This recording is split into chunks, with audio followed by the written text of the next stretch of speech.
By the great Eagles quarterback who never really got the due that he should have gotten in Philly. I bet they wish they had him now. Six-time Pro Bowler Don Mcnabb. What's happening, big boy Tiki and Tierney? How are you today? Good, I should say good, almost good afternoon for you guys out there. How's everything going? I'm feeling fresh, having fun. What's new, fellas? All Well, is good, good. man. We're talking about your former teammate, Your Terrell enemy. Owens. Oh, well, Brian Dawkins, it was a pleasure to play with. I hated playing against him, by the way, Brian Dawkins. But T, I mean, seriously, Donovan. Keep it real. Forget all the other stuff that may or may not have happened between you guys and him saying that you did whatever in the Super Bowl. It doesn't even matter because he was wrong about that. Absolutely. How was he in the locker room? Was he as divisive as now writers are trying to make it seem? Well, first of all, the thing about Terrell is on the field, I mean, outstanding talent, probably one of the best receivers that I played with in the pro ranks. He's one of the best that have ever done it. Will he be a Hall of Famer? Absolutely.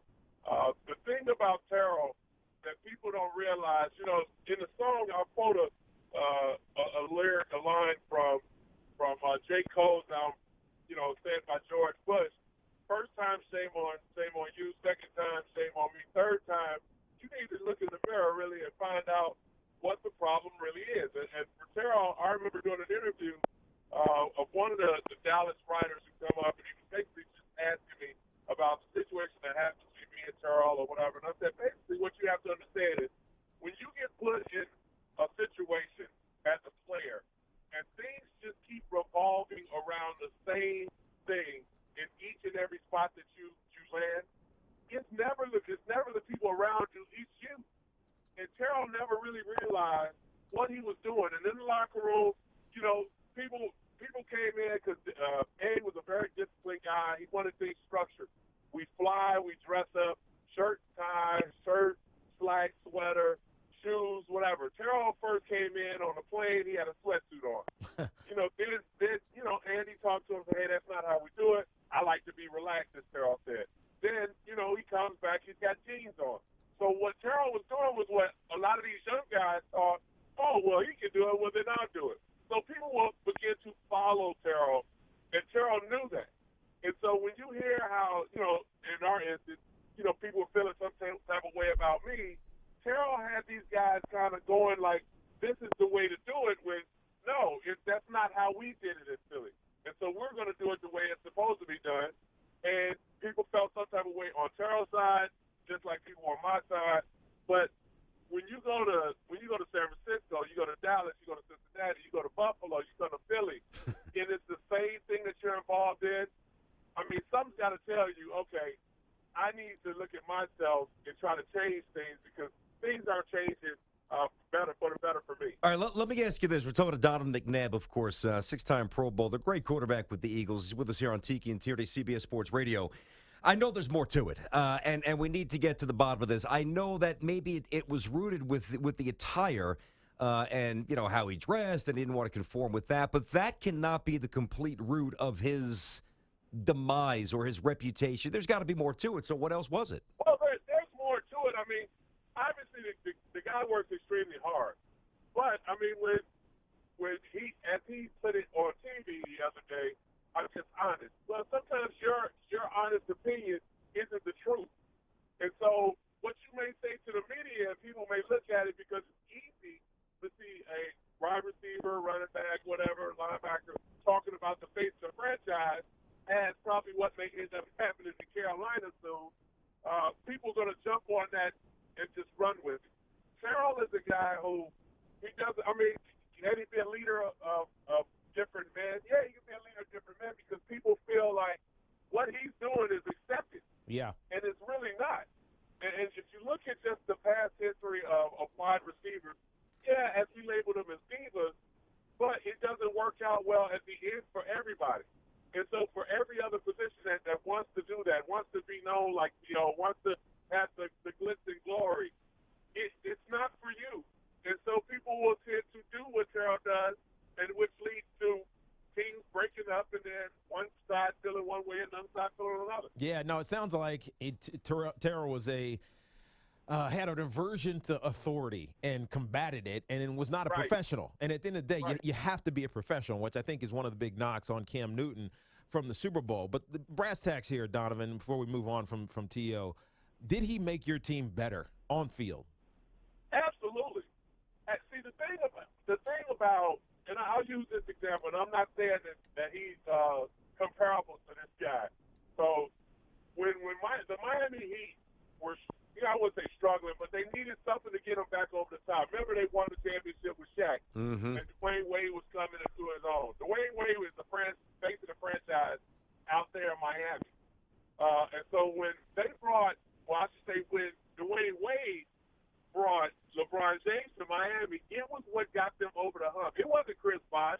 Chris Bosh was a guy that, he started becoming a jump shooter. So, he wasn't the same guy we've seen in Toronto.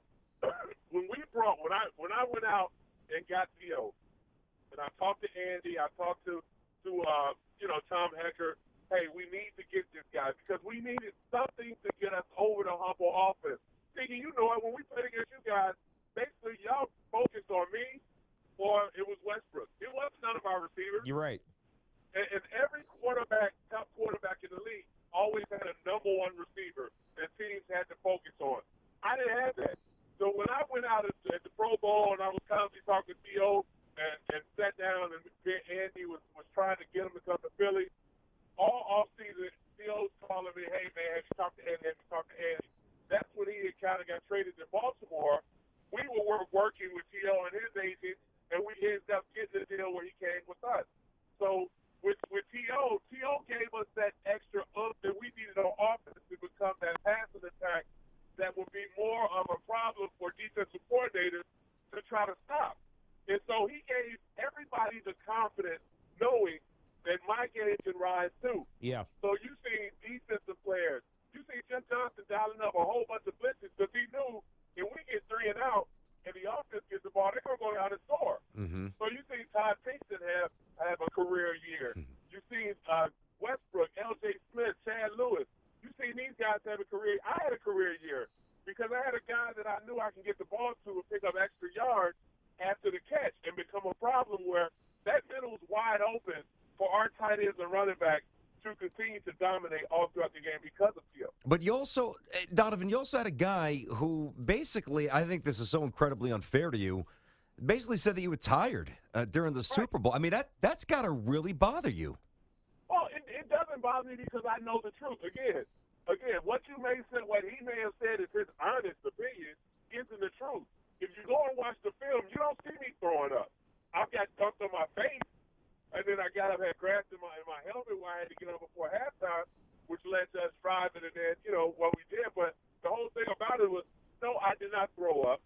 No, I wasn't sitting there tired in the game because I wasn't scrambling.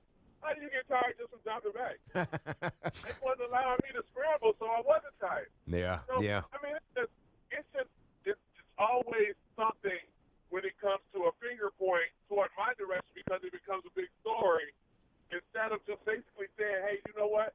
We gave all that we had. It was a great opportunity. We missed out on opportunities in the course of the game, which would have led us to win, but it just didn't happen. Don Mcnabb with us here on Tiki and Tierney. Cam Newton, what'd you think of the not going for the loose ball? What'd you think of his post-game reaction? I look at it in a different sense. I think for people who understand the position, perfect example. Let's go to San Diego, diving on a loose ball for a fumble with Drew Brees. See what happened to Drew Brees with his shoulder, which led to him having problems, and then teams didn't really want to bite on him and created. Yeah, but it wasn't the Super Bowl. Well, the Super Bowl, what you have to understand is Cam Newton is 6'5", 260 pounds. That ball was directly up under him. So what do you want him to do? You want him to try to dive forward for the ball? He'd have fell past the ball. Huh? You got to be in a great position to fall on the ball. Now, what he did was he backed up. I thought he was going to kick the ball at first. It looked like he was about to kick it. But what he did was he was trying to get his feet together and then go down. And when he went down, I think it was Khalil that dove into him, which led the ball to shoot back behind him. So people were saying he should have went for the ball, whatever. Oh, he should have. I mean, Come on. the whole thing about it, he got down and fell on the ball. Oh. Come on, D. Come on, D. We can't know. Come Look, on, and man. having, It's the Super Bowl. The guy calls himself Superman. Go for the ball. yeah, but come on. do we know that he even located it? It doesn't matter. It does matter. No, it doesn't. He calls himself Superman. Right now, Huh? the Superman falls right now. I mean, the man can call him whatever he wants. Shaq was Superman. Now he looks like a big old trailer home. Yes. Hey, Cam's 26. Guys, from a fan standpoint, and I blame the commentators and Phil Simpson, these guys, because they were the one that started that during the game. I thought the same thing. Well, you felt the same thing, but what about when Peyton or Tom or whatever don't fall on the ball because of injury? Yeah, but they're not Cam physically. That's the difference, Donovan. Donovan. Let me ask you this. Hold on, Donovan. Let me ask you this. You don't have to be an athlete to fall on the ball. Yeah. They're not Cam physically. What does that mean? I'm not Cam physically. Yeah, is there a double standard here, Donovan, for Cam? Is there a double standard? Like, do we expect him to do this simply because he's a super athlete? That's the thing that I think led to a lot of the stuff that's happened in the Super Bowl. People were waiting for Cam to fail. People were upset about the way Cam go about his business. The generation has changed, guys. Where we're seeing the Odell Beckhams, we're seeing all these guys get out there dancing, and they're coming out with highlighted shoes and warm-ups, and they're changing them during games and halftime. You know, the game is now being about flashy. So when we see Cam out there having a good time like a little kid in a candy store, which I did the same thing, it wasn't dabbing and all that because I'm too old for that stuff. I did Jackson. You know what? I went out and smiled when I seen blitzers coming. But when Cam does it, it's a problem for people who are fans of other teams who dislike Cam because of the way he attacks things. And I can guarantee you this, and I said this on Media Row at Super Bowl, Cam is not worried about what white America thinks of him at this particular point. Oh, he doesn't care, and he shouldn't. That's fine. Listen to what I'm saying. Yeah. What Cam and every other black athlete cares about is their own people turning their back on him and talking negative about him. Well. When he's going through his whole deal about them and saying he received emails, phone calls, whatever it may be, it's about black America and white America of how they feel about a young man out there fulfilling his dream and leading his team to a Super Bowl. I got to tell you, Don, I got to say this. I wish we had more time. Don Mcnabb with us here on Tiki and Tierney, CBS Sports Radio. I appreciate the forthright nature of your comments. I do, because too many people are afraid to say, certain things, and I love it that you speak, and I think that's awesome.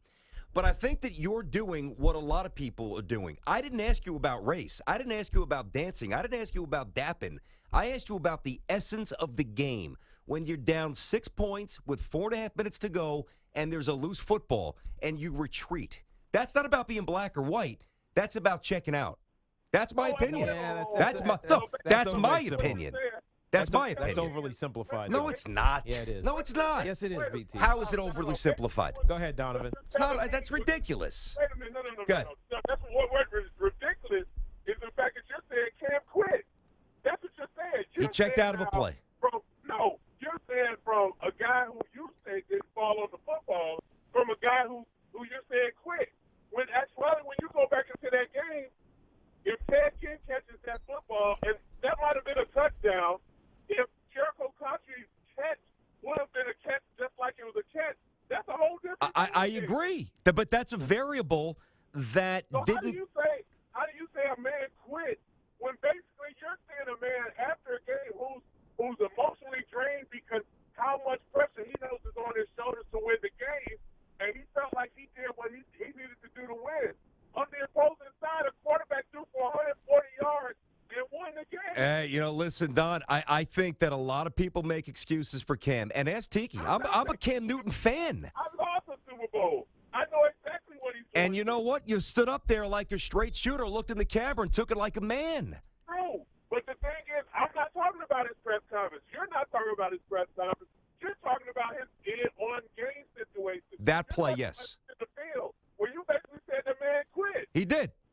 No, he didn't. Well, we see it differently. We see it differently. If that's the case, then every other losing quarterback in the Super Bowl quit too. Well, how many other quarterbacks were down by 6 points with the football 2 feet from their face and they didn't go for the ball? Name one. Name one. Let's go back to the game, the whole game. The whole game. I mean, and we could do this all day. Let's be serious. Now, Donovan. You're taking it way too far with this whole deal with the man quit because he all of a sudden didn't follow the football the way you wanted him to. Well, That right there, that's something that's a whole nother story. hey, I think that is the story. That's I think where we disagree. Don't let Phil Sims comment. No, listen, hey, Donovan, come on. I got my own brain. You think I need Phil Sims to tell me what I'm saying? There's six So there. basically, when the guy jumps on the football, he loses the football, and then he gets up emotionally all upset, crying or whatever. Hey, it happens. It's like he could have done better. Yes. He could have had the ball because he's a great athlete. Yeah. You think DeMarcus Ware's not a good athlete? T.J. Ward's not a good athlete? Keith Lee, they're not good athletes? There are a bunch of great athletes out on the football field, no matter if you're 185 pounds or 340 pounds. Everybody in the NFL is a superior athlete. I understand that, but nobody else calls himself Superman, which is my real problem. But that's a brand, BT. Oh, come on. All right, we're never going to settle this. This is the whole thing that got T.O. in trouble. This is the whole thing that got Johnny Manziel in trouble. You're Johnny Manziel. You're not Johnny Football. You're not T.O. You're Terrell Owens. Don't let your alter ego, and that's the problem with the fans. The fans now all of a sudden want to jump on their brand, their name, King James,